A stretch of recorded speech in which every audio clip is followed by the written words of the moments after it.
Bienvenido a Fuera de Micrófono, Sebastián Álvaro. ¿Qué tal? ¿Cómo estamos? Muy bien, excelentemente bien, porque la vida sigue siendo vida y en nuestro país, en este momento, y digamos que con buena parte de la trayectoria a las espaldas, lo que soy es consciente del poco tiempo que tengo y de que lo quiero gastar con gente que merece la pena en cosas que merecen la pena. Muy, muy buena idea. Oye, 40 años en televisión española, de los que 27 quiero recordar, si el cálculo está bien, pues me lo corriges, estuviste haciendo Al filo de lo imposible, que digamos que es un programa casi mítico, ¿no? Como documental en la historia de televisión. ¿No te llegaste a cansar, no? De hacer lo mismo? Bueno, primero, en términos redondos no fueron 40, fueron más de 43 años en la tele, de los cuales 13 los pasé en estudios y en los servicios informativos y prácticamente 30 en Al Filo. Al final de la trayectoria esa, no es que estuviera cansado de Al Filo. Es que la televisión había cambiado y había decidido, sobre todo en los últimos 2-3 años, sabíamos que nos echaban a todos los mayores de 50 años de televisión española, cosa que a mí me pareció un auténtico disparate. Y como soy un espíritu libre y vehemente, y ambas cosas se pagan, tienes que pagar una cuota por ser libre un peaje, ¿no? y un peaje por ser vehemente, pues lo denuncié. Denuncié que eso significaba, bueno, me parecía una barbaridad bajo el punto de vista técnico, ¿no? La televisión necesitaba, sin lugar a dudas, renovarse y reformarse, pero no de esa forma. Ahí se cargaron un montón de talento. No, claro, se cargaron todo. Eran realizadores, directores de programas, gente, por aquí han pasado algunos, que prácticamente lo han dejado con 50 y tantos años, ¿no? Con 52 años. A partir de los no dejaron prácticamente a nadie de más de 52 años, lo cual, bueno, incluso en la albañilería es una torpeza, pero en profesiones, digamos que creativas, que tienen que ver con un realizador, un guionista, un cámara, un técnico de sonido, etcétera, etcétera, es una auténtica barbaridad, porque prácticamente a los 50 años es una etapa de madurez. Pero no solamente se cargaron el talento de la tele, con lo cual lograron que de la noche a la mañana, digamos que prácticamente toda la labor creativa de radio y televisión desapareciera. Por supuesto, con todas las excepciones que se quieran. Sino que lo más importante es que además se cargaron lo que era la transmisión cultural. Nosotros tenemos profesiones muy cambiantes que se van transmitiendo de generación en generación. Y yo aprendí a hacer tele en televisión española. Los telediarios, además, ¿no? Sí, ¿no? bueno, pero me pegué 13 años haciendo Estudios 1, Informe Semanal, es decir, yo hice de todo en ese tiempo y eso me vino muy bien. Y lo que lograron es, por un lado, cargarse el talento, con lo cual te cargas lo mejor que tienes para hacer programas, con lo cual Al filo de lo imposible desapareció, claro, pero desapareció también, yo qué sé, el programa este que teníamos de música de Fernando Argenta, en radio y en televisión, los clásicos populares, que además todo eso era auténtica cultura. Con los seres de televisión española se cargaron los programas documentales, los dramáticos, los infantiles, los juveniles, es decir, todo eso que era se desmontó lo que era un poco toda una estructura de una televisión pública, ¿no? que pasó a ser luego pues, otra cosa, ¿no? Bueno, que tiene que competir. Primero pasó a ser... Hacer programas porque hacía ya la televisión privada para competir ahí de una manera un poco... Pero además se acabó el sentido de una televisión pública. Pero una vez dicho eso para mí tuvo un aspecto claro que era... y nos quedamos sin financiación y sin la audiencia.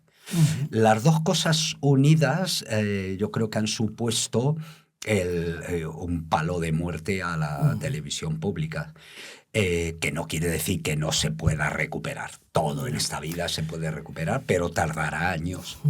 ¿Qué te iba a decir? Tú llegas a televisión con 16 años, estás en telediarios, pero eres aficionado a la montaña, supongo. O sea, ¿qué fue primero, la montaña y luego fue Al filo de lo imposible? Creo que se te propuso hacer una expedición. ¿Cómo nace Al filo de lo imposible? Y luego, ¿a quién se le ocurrió ese título tan...? Parece un título muy bien elegido, ¿no? Porque es como hacer algo que no sabes si lo vas a lograr, ¿no? Ambas cosas se me ocurrieron a mí. Sí. No, hay que reconocerlo. Que tengo una imaginación desbordante. Bueno, y además y luego hay que reconocer que Al filo no fue solo un programa hecho por Sebastián Álvaro, sino por un equipo que me costó formarlo por lo menos 11 años. Cuando Al filo se consolida viene a ser a partir del año 1990, 92, 94, en el que ya tenemos un equipo capaz de hacer cualquier cosa imposible. Pero digamos que fue paralelo. Por un lado, yo trabajaba en Televisión Española, al mismo tiempo estudiaba, que era lo que se hacía entonces. Yo mi primera cartilla de la Seguridad Social la tengo con 14 años. Yo estaba haciendo maestría industrial en el Colegio Virgen de la Paloma y al mismo tiempo estaba en mis ratos libres o en las vacaciones trabajando. Así que entré a los 17 años en Televisión Española. Yo seguí haciendo periodismo. Bueno, primero ingeniería de telecomunicación, que aparqué después de tener aprobado el año más duro de ingeniería de telecomunicación, porque yo al entrar en Televisión Española lo que me vi es fascinado por el mundo de la televisión. Hay que decir que era entonces una de las 5 mejores televisiones del mundo. Es decir, yo caminaba por los pasillos de Prado el Rey y te podías ver una cohorte de tipos vestidos de romano con una lanza, a las chicas que hacían del programa de Valerio Lázaro, el 1, 2, 3, responda otra vez, o a Félix Rodríguez de la Fuente, ¿no? Es decir, y todo ese mundo me fascinó. Me pasé al mundo de las letras, hice periodismo, así que yo en 1900, a finales de los años 70, yo era periodista, trabajaba en los servicios informativos de Televisión Española y al mismo tiempo hacía... digamos que alpinismo, alpinismo pequeñito, pero bueno, ya subimos al Mont Blanc, fuimos al Cervino, es decir, ya estaba para entonces preparado. Y esos viajes, además, a los Alpes, me dieron una visión del documental de montaña y de naturaleza que en España por entonces no existía. Sí, tenías además la suerte de hacer complementar tu afición con un trabajo que, ¿no?, para televisión, que tuvo premios, que conseguiste. Yo creo que la primera expedición fue en el 1981, puede ser, al Himalaya, ¿no? Sí. Es tu primer viaje al Himalaya. Sí. Y además para hacer un programa, claro, que no... Sí, pero todo eso se lió, que lo hacíais en red, quiero decir. Nada de eso yo lo tenía previsto. Ya. Pues yo lo que tenía previsto era poco a poco, como por otro lado creo que hay que hacer las cosas. Yo terminé la carrera, hacía telediarios, hacía 2, 3 telediarios. Yo estaba en contacto todos los días con los mejores periodistas. Así que digamos que mi idea era que yo hubiera acabado en una redacción de un telediario en Televisión Española o en un informe semanal, que no hubiera sido en ningún caso un documental. Yo lo que ocurrió es... Vi los documentales que se hacían en Europa por entonces, y entonces vi con claridad en un momento determinado que yo quería hacer eso. Pero eso no se hubiera puesto en marcha si de repente un tipo de mi club de montaña me dijo: tú trabajas en televisión, ¿por qué no hacemos con una cámara de Super 8 y tal? Y yo compré cámara de Super 8, compré micros y durante un año me dediqué a hacer un documental de media hora aquí en Madrid, alrededor, Gredos, Pedriza y La Cabrera, viendo escalar a un tipo por primera vez en España, 7º grado.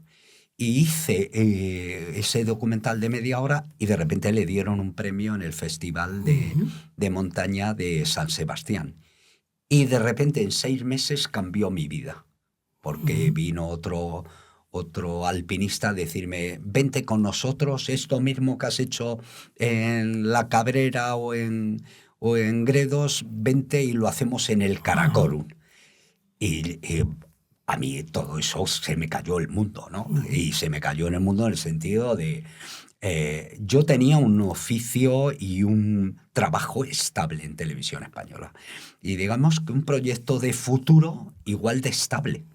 Yo me hubiera jubilado en la tele de periodista de una redacción de televisión. Y de repente, y mi mujer además estaba embarazada. Quiero decir que no era el momento de hacer cambios. Y sin embargo, fue eso justo lo que hice.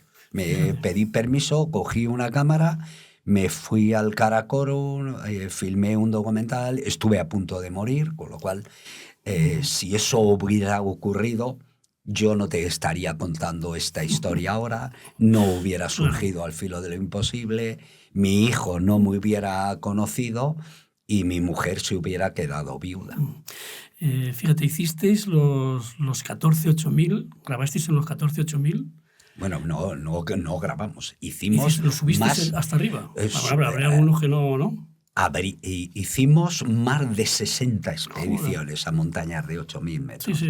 Grabamos, por supuesto, los 14-8000. Tienes 350 documentales, 200 y pico expediciones, ¿no? Hicimos que, es decir, Al filo supuso un cambio cultural profundo de la sociedad. Luego, además, revolucionamos lo que ahora se llama deportes de aventura, que yo lo llamo aventura, sin más. Hicimos los mejores alpinistas, los mejores buceadores y espeleobuceadores, la mejor gente que volaba en parapente, en ala delta, en globo. Y luego, además, cambiamos la concepción. Nosotros al principio nos llamaban locos y ahora hemos terminado haciendo una industria, la industria y el negocio más potente de España. Porque tenemos 8 millones de senderistas en España. La Federación Española de Montaña, por número de licencias, somos 300.000 los cuartos de España, detrás del fútbol, el baloncesto, el golf y la caza, creo, aproximadamente, ¿no? Pero en realidad para el resto de esos deportes, si tú quieres practicar y competir en baloncesto o en golf o en fútbol, necesitas estar federado y si quieres cazar tienes que federarte. Y sin embargo, para ir al monte nadie te pide una licencia. Así que de hecho somos uno de los movimientos sociales, si no el más importante ahora mismo de España. Ya, has hablado del peligro que tiene la montaña y que tú lo has vivido muy de cerca y te has dejado a bastantes amigos en el camino. Pero también te he escuchado en alguna entrevista decir que hay que saber gestionar el riesgo. Pero claro, tú dices, los elementos de la naturaleza a veces son imprevisibles, no sabes si te puede surgir, digo yo, una luz o un... Claro, pero ¿Cómo se vive esas situaciones? ¿Cómo se nos ha olvidado que somos animales biológicos, hechos para vivir en la naturaleza. Como la gran mayoría de la gente vive ahora en las ciudades, ese apartado se nos ha olvidado. Pero yo recuerdo a mi padre caminando toda la vida. Entonces la gente no iba al gimnasio, iba a trabajar. Caminaba para ir al trabajo, tenía oficios, mi padre tenía un almacén de materiales de construcción. Yo le he visto a mi padre con 90 años llegar un coche que quería 2 sacos de yeso y mi padre ir a por un saco de yeso de 20 o 25 kilos y metérselo en el coche. Yo he visto a mi madre con 40 años descargar camiones de cemento que pesaban los sacos de cemento entonces 50 kilos. De chaval repartías leche incluso, ¿no? Sí, mis padres eran los lecheros del barrio y luego cuando se quitaron todas las lecherías de Madrid se reconvirtieron a esto. A lo que me refiero, hemos perdido la capacidad de relacionarnos con la naturaleza. Y cada vez que tú sales al aire libre, aunque sea a caminar por la Sierra de Guadarrama, deberías saber gestionar tu riesgo. Uh-huh. De la misma forma que ahora, cuando saco a mis nietos a caminar y voy por el barrio y le enseño cómo se cruza un paso cebra. Es el peligro que tiene la ciudad también con... Eso es, no la ciudad, la vida, porque la mayor aventura que tenemos es vivir. Y además sabemos que acaba de forma trágica porque todos morimos. Pero yo les digo, cuando vayas a cruzar un paso cebra, tú, aunque tú tengas la preferencia, tú te paras y miras para ambos lados si viene un coche. Y si ves que no viene, entonces cruzas. Y si ves que viene alguno, primero paras. Y si ves que el coche se para, entonces cruzas tú. Bueno, todo eso que tiene que ver con la vida misma, tratamos de pasarlo al filo en esa relación con la montaña, con el vuelo, con el mar, etc. Y falta una conciencia de esa, porque hemos enseñado, yo creo, o hemos imbuido dentro de la conciencia de nuestro país la importancia que la naturaleza y la relación de los seres humanos con la naturaleza tiene. Necesitamos, somos animales biológicos que tenemos que adaptarnos a lo que los ingleses llaman, los anglosajones, llaman las reglas de los 3. No podemos pasar 3 minutos sin respirar, no podemos pasar 3 días sin beber agua, no podemos pasar más de 3 semanas sin comer. Así que si nos adaptamos a eso y sabemos gestionar el riesgo, podremos caminar por la montaña, podremos ver sus peligros. No, el riesgo cero no existe ni en montaña, pero tampoco en la vida. ¿Cuántas veces has estado en el Everest? Creo que unas cuantas, ¿no? Al Everest 5 veces, al K2 4, al resto de los 8000 prácticamente, con alguna excepción de... al Cachenchunga, por ejemplo, no fui yo personalmente, pero fuimos 2. En total, yo tengo a día de hoy, pongamos, 255 expediciones. Pero el Everest ya no se ha convertido un poco en una especie de excursión, no tiene nada que ver con el Everest que tú conociste en aquellos inicios. No, al Everest ya hace años que no voy, al Everest ya no hay que ir. Y probablemente si sigue así al K2 tampoco habrá que ir, porque eso se ha convertido en una cosa... humana, además, ¿no? De gente que... Bueno, hemos visto fotos, ¿no? de las colas. Se ha convertido en una especie de parque de atracciones y de negocios para ricos. Y ninguna de las dos cosas me interesa. Llevo al parque de atracciones de Madrid a mis nietos para montarles. Pero yo no voy a la montaña a un espacio masificado y transformado de tal forma que es una auténtica ruina, ¿no? ¿Te preocupa el futuro del planeta cuando se habla del cambio climático, de la contaminación? ¿Tú crees que estamos en un momento delicado o que cuál es un poco tu visión de...? No me preocupa el futuro del planeta. Me preocupa... No lo vamos a cargar de pronto, ¿no? Me preocupa el futuro de la humanidad. Ajá. Es decir, vamos a ver, bajo un punto de vista, digamos, técnico, el planeta ha sufrido cambios de clima mucho más fuertes que los que estamos viviendo y seguramente de los que vendrán. Lo que ocurre es que somos una especie de las últimas en incorporarnos, digamos que algo parecido a nosotros había hace 6 millones de años. La Tierra lleva girando 4.600 millones de años. Desde hace 3.800 millones de años se inicia una cosa de vida que ha llegado a nuestros días, en el que solamente las especies mejor adaptadas siguen sobreviviendo. Especies mucho más fuertes que nosotros desaparecieron y prácticamente sin ningún género de duda, nuestra especie desaparecerá. Así que al respecto del cambio climático, ¿ha habido cambios climáticos parecidos o más fuertes que el que estamos sufriendo ahora mismo? Sin lugar a dudas, sí. Los negacionistas, por decirlo así, entre comillas, lo que ponen en la mesa es ese argumento. Lo que se les olvida decir es que nunca sobre el planeta hubo 8.000 millones de humanos. Si lo que ahora ponemos es, y estos cambios van a influir en nuestra sociedad y en nuestro mundo, sin lugar a dudas, sí. Ya los estamos sufriendo. Si eso va a ser catastrófico, lo veremos. Lo que somos, nos hemos dado cuenta que somos incapaces de predecir qué va a pasar en el futuro. Y nos damos cuenta todos los días, ¿no? Y entonces, viendo, por ejemplo, ahora mismo la inmigración en Europa, la que viene de Oriente, de lugares como Siria o Afganistán o Irán, nos damos cuenta que probablemente vivamos cosas que nunca antes se han vivido. Has estado 40 años, más de 40 años en televisión española. ¿Ya no se hacen ese tipo de documentales por una razón económica o porque tampoco hay, no sé, hay gente que los quiera ver o no? Porque sí que tendrían su público, ¿no?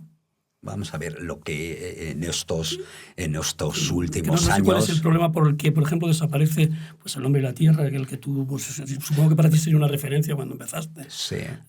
¿Por qué desaparecen ese tipo de programas? Porque cambian los... Que ayudan a los chavales además a conocer, ¿no? Por un lado hay un impulso que tiene que ver con lo digital, que el mundo analógico al que pertenecemos tú y yo se está muriendo. Ya está, es lo primero. Y entonces ha cambiado la forma de cómo se emite la televisión y de cómo se ve la televisión. Eso por un lado. Pero por otro lado, y yo creo que es más fundamental, han cambiado los programadores de la tele. Yo diría que han cambiado también los jefes de redacción de los periódicos, los directores de las revistas, etcétera. Se ha tecnificado y se ha puesto generalmente, sobre todo desde hace 15 o 20 años, se ha puesto economistas y abogados a dirigir oficios que no conocen, fundamentalmente. Yo tuve la inmensa fortuna de tener jefes en televisión que me regañaban. Yo hacía, por poner un detalle, en uno de los primeros programas que hice en el año 87, el programa se ponía el domingo, yo todos los lunes daba cuentas a mi jefe, mi director de producción de los programas culturales y documentales, me llamaba a su despacho. Y desglosábamos el programa que habíamos visto. Que además nos veían 12, 14 millones de personas todos los domingos. Hombre, qué bonito ha quedado. Por cierto, había un plano moviéndose con el trípode. ¿Qué pasa? Que no os damos... Hacíais autocrítica, vamos. Sí, no, es que no os damos suficientes trípodes. No, es que ese plano me gustaba porque era dar la idea al espectador de que va metido dentro. Bien, eso me parece bien, Sebas, pero no abuses de esos. Por cierto, utilizaste el otro día en el guión, oí la palabra desapercibido. Ah, sí, sabes que es un galicismo, ¿no? Y que es mucho mejor utilizar la palabra inadvertido. Es lo correcto, claro. Eso es. Yo tenía jefes así. Bueno, eso ha desaparecido de la tele, de la radio y por supuesto, de la prensa. Cuando hablamos de los medios, para claro, vosotros empezasteis rodando, filmando. Hasta el final. Con cámaras, claro, con unos equipos que eran bastante pesados. 23 kilos el peso de la cámara, 25 kilos el peso del trípode. Es decir, y eso lo subimos a 8.000 metros al Everest. 50 que no había cámaras de estas portátiles chiquititas que tienes, ¿no? Teníamos... ahora podrías grabar hasta con un móvil, ¿no? Sí, y de hecho hay veces que lo hago. Pero entonces no, de todas maneras hay que darse cuenta que todo eso, que hasta el último día estuve filmando en película, en televisión, aunque ya habíamos incorporado para determinadas cosas las cámaras de vídeo. Gracias a eso, Televisión Española tiene o debería de tener guardados los negativos de los 355 documentales. Con esos negativos hoy en día se podrían tirar copias digitales de altísima definición, como estamos viendo películas en blanco y negro hoy en día, que las ves por la tele, de películas de los años 30, de Humphrey Bogart y de esos años, y se ven con una calidad excelente, ¿no? De todos los sitios en los que has estado, bueno, podrías contar infinidad de historias y de experiencias, pero ¿cuál ha sido el sitio que te ha impresionado o el que tienes todavía en la retina un poco ahí, esa montaña o ese lugar, no lo sé, o alguna experiencia que has vivido? Bueno, la verdad es que tengo tantas, ¿no? Yo perdí, es difícil, ¿no? En este trayecto perdí 30 amigos y hay muchas veces que 33 exactamente, que hay gente que me pregunta ¿y por qué vuelves con la montaña que es asesina? Y es justo todo lo contrario. Primero, todos vamos a morir. Y por quitarle hierro, como decía Benjamin Franklin, todos vamos a morir y todos tenemos que pagar impuestos. Y en cuanto antes te des cuenta de eso, te darás cuenta que lo que importa es el sentido que des a tu vida. Así que a mí la montaña, la naturaleza y los documentales me han dado todo lo que soy.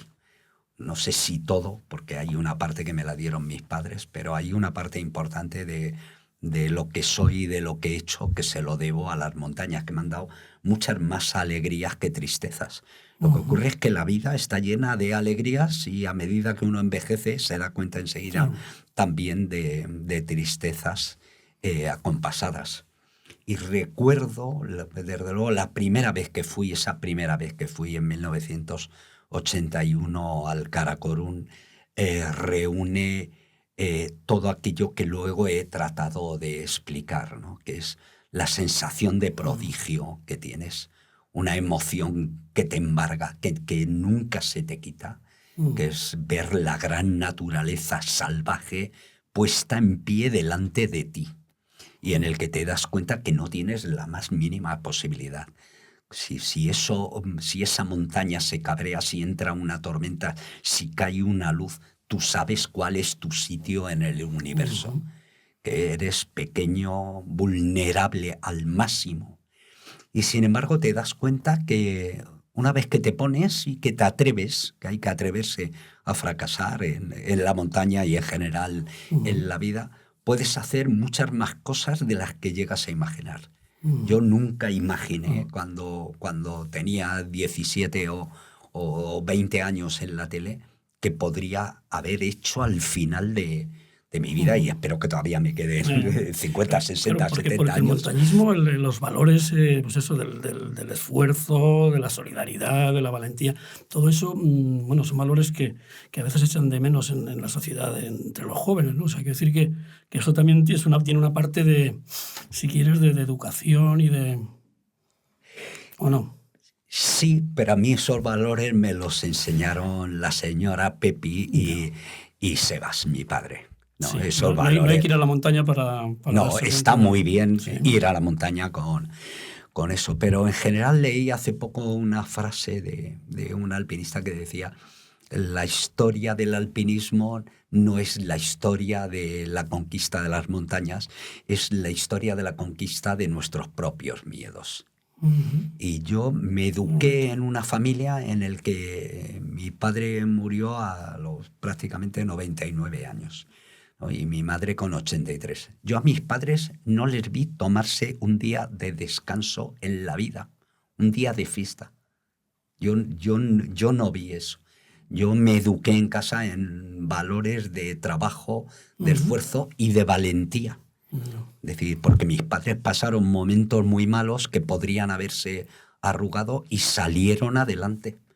Mi madre tenía una frase que nunca se me ha olvidado, que es que cuando la vida te va mal, échate la vida a la espalda. Échate la vida a la espalda, qué bonito, ¿no? Sí, y eso es acción, es pura valentía. Luego he leído un montón de libros ahora de neurociencia o de la protohistoria de la humanidad, de cómo salimos adelante a base de acción.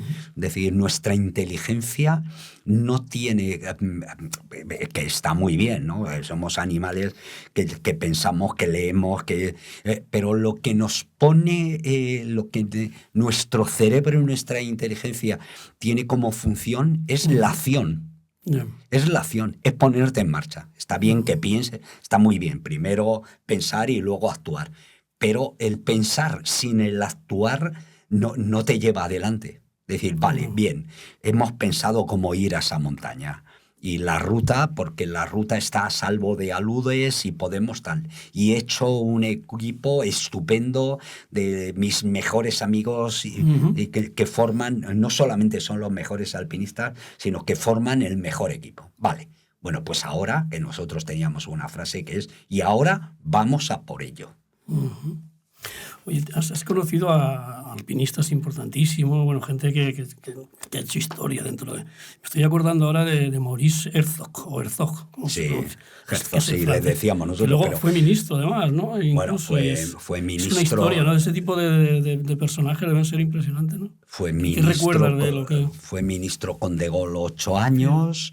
Uh-huh. Era un mujeriego empedernido, un tipo que fue 30 años lo que sería hoy diputado en el Congreso de los Diputados, en la Asamblea Francesa, y fue 12 años alcalde de Chamonix, y un tío... por ejemplo, mucha gente, bueno, todo el mundo le conoce por la primera ascensión a un 8000 a la Annapurna, en el que le cortaron los 20 dedos, los 10 de las manos y los 10 de los pies, ¿no? Pero poca gente sabe de él, que siendo ministro con De Gaulle fue el precursor de abrirse a los países comunistas. Uh-huh. Fue el primero que fue a China, antes que Kissinger, el primero que fue a Cuba, el primero que empezó a entablar relaciones, digamos, de igualdad con los países del este. Uh-huh. Era un tipo...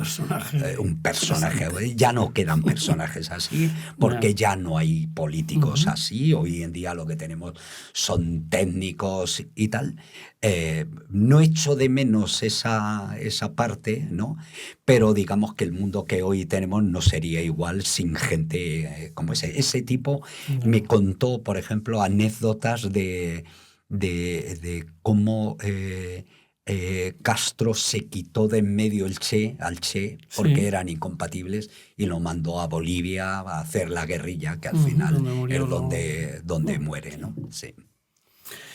A nivel nacional, compañeros aquí de aquí has tenido también, pues yo que sé, estoy acordando pues de Oyarzábal, de Edurne Pasaban, ¿no? Sí, bueno, con ellos también has tenido, claro... Oyarzábal tuvo problemas, ¿no? En alguna expedición que se quedó con los pies, ¿no? Le cortaron los 10 dedos de los pies. Pero sigue ahí, fíjate lo que es. Sí, ¿no? Sí. Seguimos. Todo, ¿no? Vamos, de hecho, este verano me voy con él al Karakorum. Sí, él sigue haciendo su profesión. Juanito, ¿no? Juanito le llamáis Juanito. Juanito, sí. De hecho, tengo un proyecto que es hacer un documental con él, que lo tenemos puesto en marcha. Ya veremos si sale, porque hoy en día, como hemos hablado, hacer documentales no es ni rentable ni negocio. Supone siempre perder dinero, siempre. Pero, sin embargo, creo que un personaje como Juanito se lo merece. El 99% de la gente que pasó por Al Filo siguen siendo muy buenos amigos. Y con algunos de ellos, entre los que se encuentra Juanito, pero desde luego también se encuentra Juanjo San Sebastián, o un montón de amigos. Tengo relaciones de hermandad. Yo tengo tengo hermanos, tengo 3 hermanos, que somos hermanos del mismo padre y de la misma madre, pero luego tengo un buen número de amigos que son como hermanos y que trascienden la relación profesional, alpinística que mantuvimos. La divulgación de este tipo de deportes, ¿no? Porque tú has estado trabajando muchos años. Yo te he seguido pues, en la cadena SER, en el larguero, no sé si en el larguero, en la cadena SER o en Onda Cero, porque ya estoy dudando. En los dos sitios. En los dos sitios, porque estabas estuve con José Ramón de la Morena. Y luego en el AS también, ¿no? En el AS y en el Marca. Sí, estuve como 20 años o 22 aproximadamente en la SER y luego 5 y pico en Onda Cero. ¿Y por qué no se hace más este tipo no sé, de programas de divulgación? Porque todo parece que es el fútbol, todo es un poco el bueno, deporte. Es que yo creo que hay una degradación. Se habla poco, ¿no?, en los medios. Salvo cuando pasa algo, cuando hay una desgracia, claro. Pero se ha olvidado, se habla poco de montaña, pero se habla poco de balonmano, por ejemplo, de todo lo que es el deporte femenino no existe. Es que yo creo que tenemos, no sé si la palabra es peor, tenemos diferentes medios de los que yo he conocido y luego, sobre todo, las condiciones laborales de los chavales que trabajan en estos medios son que más vale que les hubieran dedicado a ser fontaneros, que les hubiera ido bajo el punto de vista monetario mucho mejor, ¿no? Yo creo que han cambiado los medios y que tenemos medios menos neutrales y que nos informan peor y que tenemos gente de menos calidad escribiendo. Y una de las cosas que ha ocurrido es que la información de alpinismo, de montaña, de naturaleza, de aventura en líneas generales, no es que sea escasa, es que prácticamente ha desaparecido. ¿Y por qué? Porque no se paga por ello directamente. Cuando hablábamos de Juanito Oyarzábal, o hablamos de Durne y tal, me estaba acordando también de Carlos Soria. O sea, parece como que es un deporte con el que al final acabas como si murieras con las botas puestas. Quiero decir que no renuncias a ese deporte, no hay edad. O se pueden hacer cosas, pero no, claro. Porque Carlos Soria estaba obsesionado con conseguir con 80 años un 8.000 más, ¿no? Porque no es un deporte al uso. Probablemente sea eso. Es una forma de vida también, ¿no? Es una actividad que incluye una parte deportiva y otra parte que no. De hecho, había una frase de Hemingway que decía que los únicos deportes que importan en la vida son el automovilismo, el toreo y el alpinismo. Claro, lo decía en una época donde los toreros morían en la plaza de toros, donde los conductores de coches morían en los circuitos y los alpinistas se mataban en las montañas, ¿no?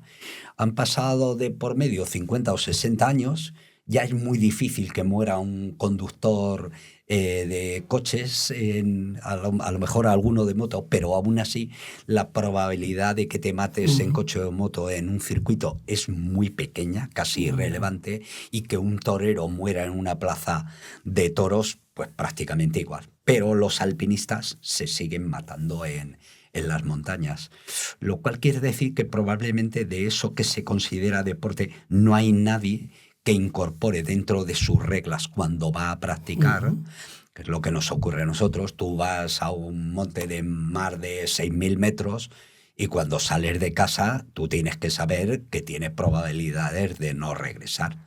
Eso no le ocurre a un futbolista o a un ciclista. Y digo un ciclista porque es probablemente lo más que se parece a un alpinista. Los ciclistas se revientan dando pedales. Es un deporte duro. Muy duro, pero cuando estás al límite te bajas de la bici. Te bajas de la bici, viene alguien, te recoge el coche escoba, metes la bicicleta y se acaba. Bueno, un alpinista tiene mucho que ver con esa clase de esfuerzo llevada al límite y él puede decidir cuándo empieza el juego. Yo voy a por ello. Ya ha pasado tu época de aclimatación, estar bien aclimatado, el parte del tiempo que tienes es buena, el equipo que llevas. Bueno, tú te pones en marcha. A partir de mañana me voy a intentar escalar o llegar a la cumbre del K2. Pero en tu mano, una vez que lo has puesto en marcha, no está el pararlo cuando quieras. Así que de repente cambia el tiempo, estás a 8.000 metros, te viene una borrasca de 3 días y sabes que solo por estar en la tienda del campo 4 a 8.050 metros en esa montaña vas a morir. O te bajas como sea o vas a morir. Oye, ¿qué te iba a decir? Tú de pequeño leías El Capitán Trueno, he visto en alguna entrevista que lo comentabas, era un poco el pero ¿cuál era un poco tu referencia? Porque no sé si había alguna algún profesional, alguien que tú dices, yo de mayor quiero ser como él, no sé, porque alguna vez has hablado de Félix. Félix era un tipo muy especial, ¿no? Rodríguez de la Fuente, que fue un poco pionero en ese tipo de documentales. Sí, bueno, yo leía los tebeos del Capitán No quiero Trueno. comparar con eso al Capitán Trueno con Félix Rodríguez de la Fuente. No, a lo que me refiero, yo leía al Capitán Trueno con 8, con 10 años. Era lo que había, ¿no? Ahora sigo teniendo la colección de tebeos del Capitán Trueno. Sí, y de vez en cuando estoy en casa, saco, lo abro por la mitad y me siguen gustando aquellas historietas, ¿no? Por cierto, de esa colección de tebeos se tiraban semanalmente, porque era una serie que iba siguiendo, ¿no? Que te enganchaban, se tiraban más de 700.000 ejemplares en aquellos tiempos.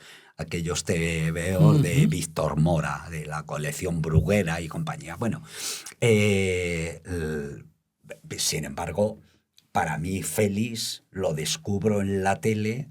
Y Félix se convierte para nosotros en una guía de cómo contar historias. No. Félix tiene un estilo, de hecho, la diferencia es, después de Félix en España nadie ha vuelto a tener, digo, a nivel de fauna, un impacto como él.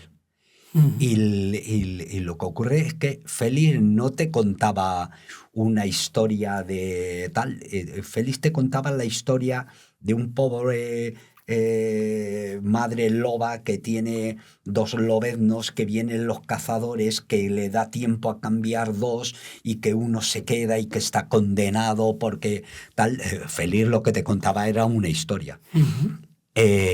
Alfilo debe mucho a esa forma de contar historias, porque Alfilo no te cuenta una historia. De hecho, hay muchas veces, y ahora cada vez más, yo hablo menos de montaña a nivel técnico. No digo, para subir el K2, la ruta normal de los Abruzos, que tiene los campamentos situados a tales medios. Yo no cuento eso. Yo cuento la historia de lo que significa el K2 en la mente del ser humano y cómo la gente está dispuesto a pagar un precio tan alto por subir montañas como esas, ¿no? Así que hay un apartado de eso que yo, cuando llego a la tele, casi no es casualidad, pero muere Félix Rodríguez de la Fuente, creo que es a finales del 80, y a mí me están empezando a aprobar el primer presupuesto de lo que sería Alfilo a principios del 81. Así que si se ve así, mirando, digamos, de forma amplia, Alfilo, El hombre y la tierra y Alfilo forman parte del mismo paquete. Y yo creo que son... La continuidad, de alguna manera. Sí, y yo creo que son los programas que más influyen en el cambio de mentalidad cuando entramos en la democracia, que tiene que ver con la gran naturaleza. Yo creo que Félix, volcado a la fauna ibérica, ¿no? Ampliada a otra, y en el caso de Alfilo, a la aventura, y que ambos comparten esa forma de respeto por la naturaleza, de adaptarse al mundo natural y a tener una relación mucho mejor con la naturaleza, porque al fin y al cabo somos una especie más que dependemos del resto de las que hay en nuestro planeta. Ya para ir terminando, no sé, ¿qué te queda pendiente o qué es lo próximo que quieres hacer o cuál es tu próxima aventura? Bueno, tengo ahora mismo un montón de proyectos, ya te he contado la de Juanito, pero digamos que es mi hijo más el que se encarga ya de hacer los documentales. Yo cada vez quiero tener más tiempo libre para determinadas cosas.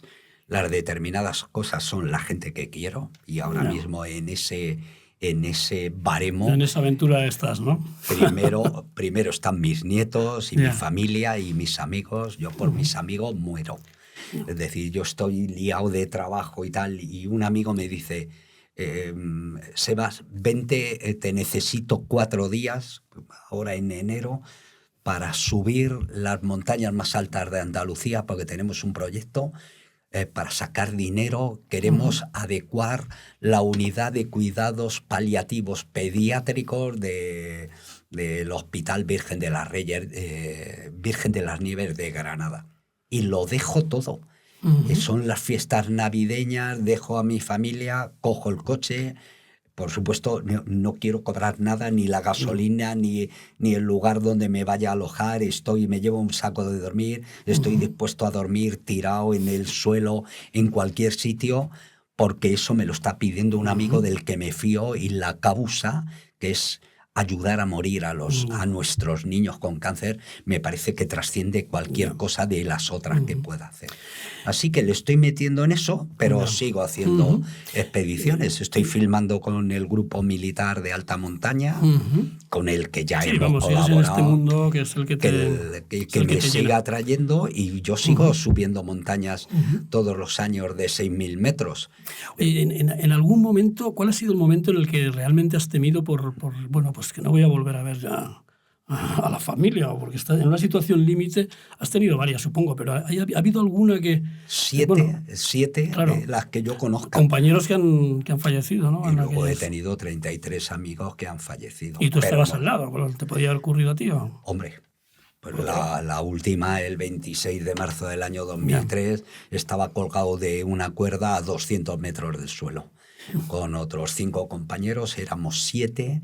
Estábamos filmando un programa de barrancos en Guadalupe, haciendo bromas, y de repente oí como un temblor en la pared. Estábamos colgados al lado de una cascada que tenía filtraciones. Colgamos la cuerda y dije, vámonos de aquí, que no me gusta nada. Se quedaron 2 arriba, nos bajamos, rapelamos, y cuando estaba rapelando los 2 protagonistas de la historia, se cayó la pared, se cayó directamente. Y uno de ellos, un ertzaina del País Vasco, Xavi Turriaga, se mató instantáneamente. Cayó de 130 metros del pirulí, del plato del pirulí. ¿Cuándo fue? En el 2003. Y la chica que estaba colgada de la cuerda, que estaba a 15 metros del suelo, se partió, estuvo a punto de morir, la sacamos de allí como pudimos y luego se recuperó. Pero quiero decir, he vivido de historias de la primera del año 81. Me caí en una grieta y me sacaron de 50 metros colgado en una cuerda, que si no hubiera tenido 2 amigos no estaríamos hablando ahora. Pues muchas gracias, y que sigamos hablando mucho tiempo. Espero. Que sea fuera de aquí. Pero, y nada, pues que tengas un recorrido todavía importante dentro de lo que te gusta, vamos. Espero que la vida siga... Porque además, como te cuidas, tú eres... Me has dicho que fuera de micrófono que tu padre murió con casi 100 años, ¿no? Sí. O sea, pero sigo haciendo cosas muy... Y todavía estás joven, claro. Sí, pero sigo haciendo cosas peligrosas y soy consciente de ello. Yo hay muchas veces que cuando cierro la puerta de casa, sobre todo ahora, teniendo en cuenta que a mis nietos me los como, y sigo teniendo un montón de amigos con eso, ¿no? Que me voy a Florencia de vacaciones 5 años 5 días o 6 a disfrutar de los cuadros de Botticelli y de las cúpulas de Brunelleschi, ¿no? Pero sé que hago cosas peligrosas. No es tanto... estaría muy bien que viviera 120 años, pero me interesa mucho más el cómo vaya a vivir lo que me quede, que es siendo consciente de lo que hago, disfrutando con eso, y siendo fiel a mis principios, que son, en definitiva, fiel a lo que me enseñaron mis padres. Pues muchas gracias, Sebastián. Ha sido un placer. Muchas gracias a ti.